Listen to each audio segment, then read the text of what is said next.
Trying the cookie tins from Sugar Shane's, the cookies and cream tin. That's good.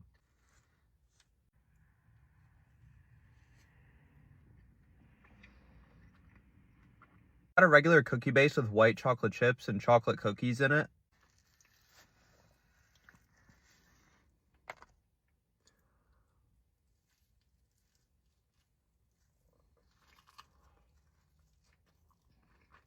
I'm gonna give the cookies and cream an 8.5. The white chocolate in this was very good. Next, we got the cookie butter tin.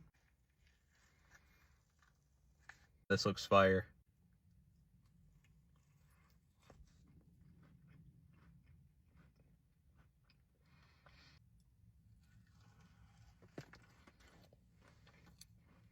This one's got a bunch of cookie butter inside of it with Biscoff cookies on top.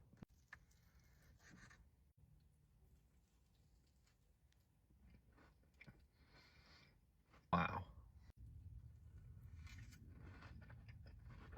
Biscoff is getting a 10. Cookie butter is one of my favorite desserts, and it was so good. Overall, they both tasted really good, but the cookie butter is getting the win by far. This thing is absolutely fire.